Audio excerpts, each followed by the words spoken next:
নিজেরা নিজের জানতে পারবে, তারা আয় করতে পারবে, সেই কাজগুলো করবে। এবং আমরা এখানে ইতিমধ্যে মেডিকেল কলেজ ব্যবস্থা হয়েছে,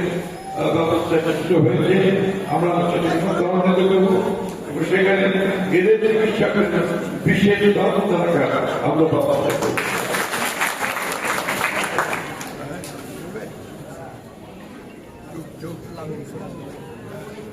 চোখের ব্যাপারে একটা আমাদের চিকিৎসা শাস্ত্র বাংলাদেশে মেডিকেল সম্ভাবনা একটা লিমিটেশন। আমরা চেষ্টা করবো আমাদের এই সব চোখের সমস্যা বাইরে পাঠিয়ে চোখের উপরে পাওয়া যায় কিনা এই কাজটা চেষ্টা করবো। আমরা তাদেরকে যে সমস্ত প্রযুক্তি আছে, যে প্রযুক্তি সেই দিকে স্বাবলম্বী সেই কাজটা করার চেষ্টা করবো। এসব কিছুই নির্ভর করবে যে আমরা সরকারে গিয়ে কতটুকু কাজ করতে পারছি, সরকারে যেতে পারছি। আমরা আশা করি যে আমরা আমাদের যে এই চিন্তা ভাবনাগুলো থেকে আমাদের নতুন যে ম্যানিফেস্টো যাচ্ছি এখান থেকে আমরা যদি ভোটে নির্বাচিত হই, ইলেকশন জিতে যদি আমরা পৌঁছে আসতে পারি, রাষ্ট্র পর্যন্ত আসতে পারি, তাহলে নিশ্চয়ই আমরা সর্বাত্মক এটাকে প্রায়োরিটি দিয়ে আমরা এই কারণ আমাদের গর্ব, আমাদের পরিবর্তনের মূলেই ছিল এই এটা আমরা ন্যাশনালি সামগ্রিকভাবে নেব।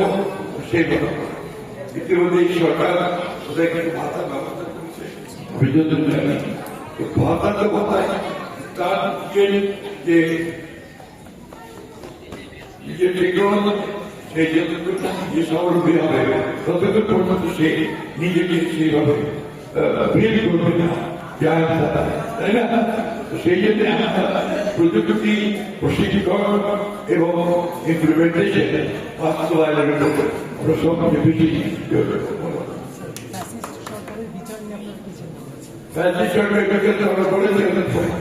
চলছে। এটা অলরেডি শাস্তি হয়েছে, এটা চলমান দিয়ে থাকে এবং অবশ্যই যারা এইসব কর্মসংস্থান তাদের অবশ্যই নিরাপত্তা অলরেডি সরকার এই সরকার করেছে, তারা করেছে এইভাবে এবং আমরা আমাদের সার্বিক নিরাপত্তার ব্যাপারটা সবচেয়ে বেশি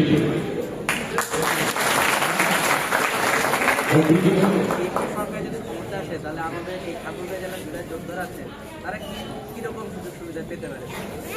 অনেকে চিকিৎসার প্রয়োজন। আমি যেটা বললাম, আমাদের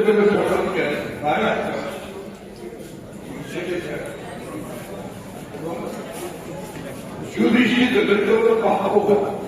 তোমাদের মানে একটা তোমাদেরকে তোমাদের কোনো থাকে সবচেয়ে বেশি গুরুত্ব দিই। অনেক ধন্যবাদ আমাকে আমন্ত্রণ জানানোর জন্য, তোমাদের সঙ্গে কথা বলার সুযোগ দেওয়ার জন্য আমি আন্তরিকভাবে তোমাদের ধন্যবাদ জানাচ্ছি এবং অনেক ধন্যবাদ।